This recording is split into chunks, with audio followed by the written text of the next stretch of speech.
Welcome to the Mobile Home Park Mastery Podcast, where you will learn how to identify, evaluate, negotiate, perform due diligence on, finance, turn around, and operate mobile home parks. And now, here is your host, the 5th largest mobile home park owner in the United States, Frank Rolfe. Why would someone want to live in a trailer park? We're going to discuss that topic as part of our 5-part series on lessons learned from our residents. This is Frank Rolfe with Mobile Home Park Mastery. It drives us crazy when people always say, I can't imagine why anyone would want to live in that mobile home park. Because there's a lot of reasons why people want to live in mobile home parks. Let me go over the top 10 reasons why. The first, they enjoy the privacy. They like having a living situation without people knocking on their wall and ceilings, without people constantly pressed up against them.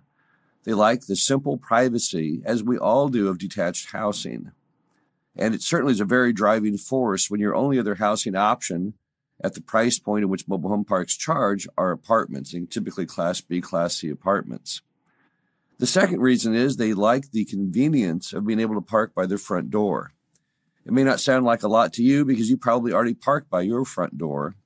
But for folks living in apartment complexes, they have to park far away, then walk in the rain, snow, whatever the weather may be, burning hot, fairly long distances from that parking lot over to their apartment. And they frankly just don't enjoy it.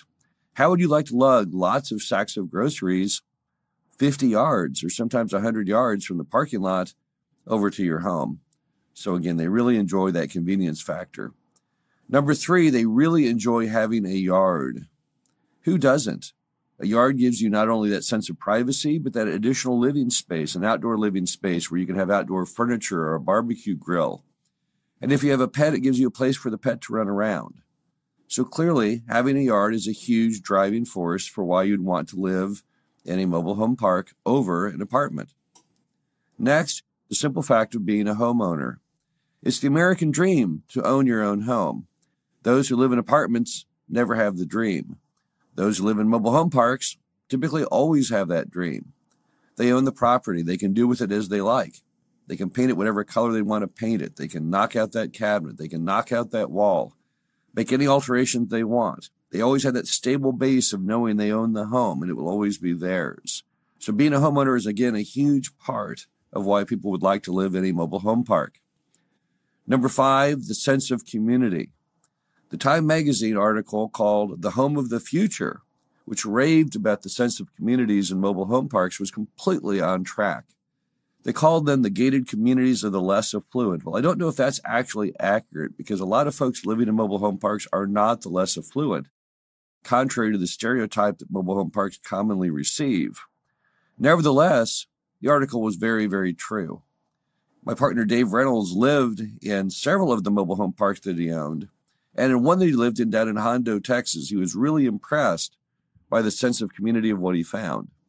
He found people who were ride-sharing long before the invention of Uber.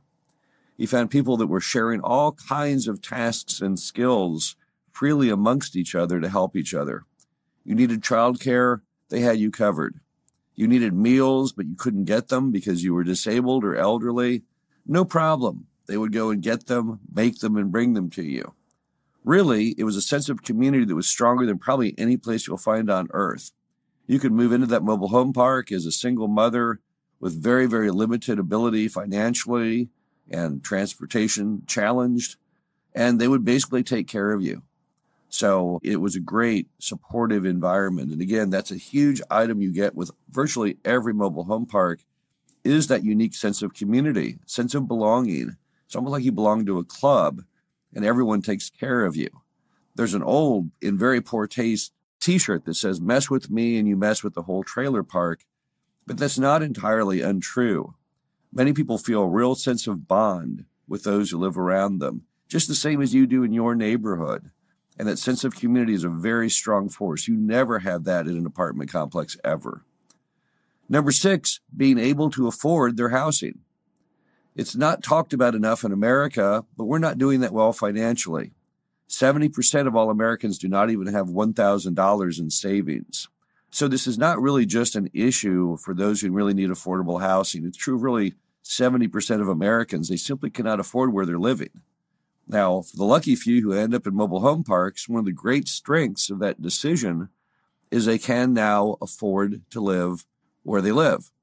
And that's a very reassuring feeling. Typically, in our country, it's considered that you should not spend more than 30% or 33% of your income on housing. And if you are earning $10 an hour, that gives you a budget of only about $500 to $600 a month to spend. Now, the good news is there is a way you can do that in a mobile home park.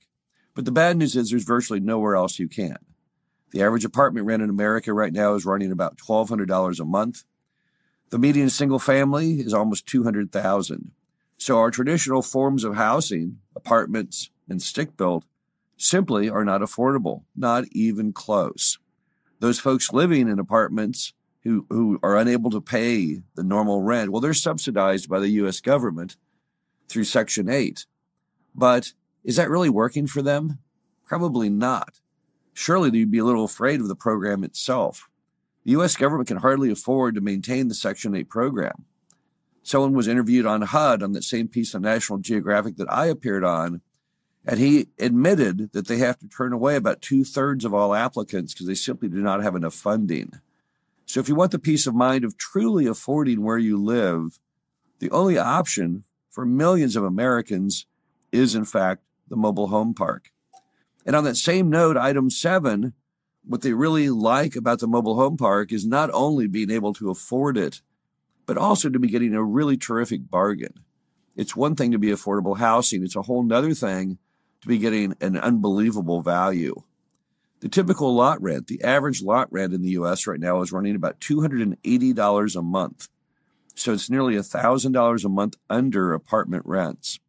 And if you own your mobile home outright, which probably 80% of all mobile home park residents do, you're only paying the lot rent. You're not paying the lot rent plus the mortgage on the home. When you play the lot rent and the mortgage, in most markets, you're talking a price point of $600, maybe even $700 a month. While that still may be affordable for many people, it's unbelievably attractive when you finally make that last payment and only owe the lot rent of roughly $280 a month. So that's another big driving force for people is not only do they get everything I mentioned so far at a price they can afford, but once they get their mortgage paid off, and it might be in 5 years, 7 years, 10 years, 15 years, they get the best bargain in all of housing. In Austin, for example, you'll find a typical lot rent normally of about $400 to $500 a month, but the average 3-bedroom apartment rent is $1,500 a month. There seems to always be that $1,000 spread between apartments and mobile home park lot rents. And that is a very, very significant amount of money, particularly if you're earning roughly in that $10 an hour level or so. Number 8, they love low utility costs. We all like micro housing. It's a huge trend right now in America to like those small homes that you see on HGTV. And if you watch the show, a lot of people are segueing over into that sector because of the low utility costs. You have a very small footprint, very small floor plan. While a lot of Americans might say, well, gosh, I like things really big. Well, that's fine. You have the freedom to buy really big. But others out there don't want really big. They want to have a smaller dwelling that they feel confident with, that they can cover the costs on, and they like those low utility costs. Basically, as I think we all know, utility costs often are just a function of square footage. So as you go down the square footage chain, your overall utility costs decline. And many, many people favor living in mobile home parks and mobile homes because utility costs are much, much lower than other forms of housing. Number 9, they also like low maintenance cost. Now, mobile homes are kind of unique in the way that they're built. If you've never been to a factory, I welcome you to go to one. The one in Elkhart, Indiana that Clayton owns, they'd be more than happy to give you a tour. And what you'll find is the way that mobile homes are constructed makes them very, very easy to maintain. All of your utilities, your water, your sewer, your air ducting falls in one central canal in the middle of the home, which is very accessible from underneath.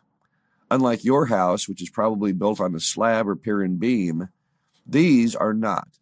These are homes built on a frame, on a chassis with wheels on it, and you can access all of that ductwork and piping extremely easily from underneath. You can literally just crawl under the house and make repairs. It's nothing like what you have to deal with in a typical single-family home. Additionally, your wiring is relatively simplistic and not that, again, hard to access.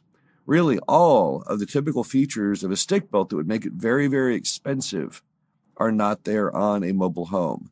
So overall, not only is the home very inexpensive to start with and very inexpensive to maintain, but equally interesting is the fact that it doesn't cost much to maintain it. Let me give you a rough idea. Look at the roof on your stick-built house. If you have to go out there and replace the roof, what are you looking at? $5,000, $10,000, maybe more? In a mobile home, traditionally, if you have to go out and re-roll that metal roof with sealant, and metal roofs are definitely the most prevalent form of roofing in the industry, you're looking at a total charge of about $250. That's all. You get a 5-gallon bucket of a rubberized compound and a paint roller. You get up on a ladder, and you can have that entire mobile home roof redone in the span of a couple hours. Now compare that to the cost on your house. Good luck on that. Let's say that your home is starting to settle and is no longer flat and level. What would that cost in your house? Ramjack foundation and a $10,000 cost? On a mobile home, you're talking a couple $100 to have the home re-leveled. So once again, the mobile home is a much, much less costly thing to maintain. Let's say you want to paint the exterior of your home. What are you talking there? $3,000, $4,000? Typical mobile home, to repaint the entire exterior in the color of your choice, is roughly around $500. So in every category up and down the line, the mobile home definitely at all time trumps the single family home as far as cost of maintenance.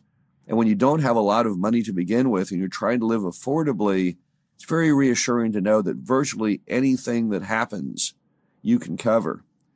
The final reason, number 10, is that mobile home park people do not have to worry about the risk of price volatility in housing itself. For many homeowners in the stick-built world, they're constantly concerned about the value of their home. Has it gone up? Has it gone down? Will my mortgage come due and I will get an appraisal and the home isn't worth as much as what I paid for it? However, in the mobile home park sector, this never happens. Why is that? Because people don't look to the home for appreciation. If you buy a mobile home for $5,000, which is probably what most of your 1980s and 70s and 60s homes sell for throughout most of America, you're not buying that at $5,000 thinking, gosh, I wonder if it'll rise to 6 or 10 or 15 or 20. You don't make your money on the price appreciation portion. What you make your money on is the price savings portion.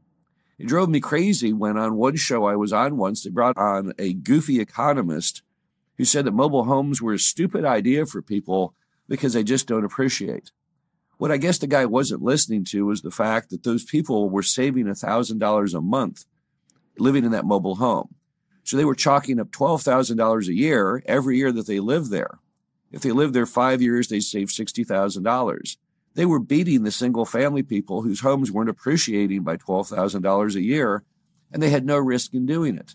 It was already money in the bank. It was already a done deal. Sure, mobile homes don't typically appreciate. In some states they do. Florida, California. I just toured recently a mobile home park in California where the mobile homes sell for $300,000. And we all know about the park in Malibu where they sell for $400,000 and more. But that's maybe not the whole picture. Sometimes in the rest of America, outside of celebrity-owned mobile home parks, you'll find that people are saving money every day and putting that in the bank, putting that to better uses. And they don't have to worry about our homes going up, our homes going down in value, because it doesn't matter in the least. They've already banked the savings.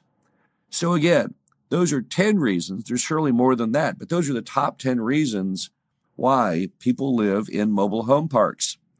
And this is the first of a 5-part series we're going to do on lessons learned from our residents. Coming up next, we're going to talk about how people choose the mobile home park that they live in. This is Frank Roth with Mobile Home Park Mastery. We'll talk to you again soon. Thank you for listening to the Mobile Home Park Mastery Podcast. Be sure to visit us at mhpmastery.com to subscribe to the show, read our show transcriptions, and access all of our great information on mobile home park investing.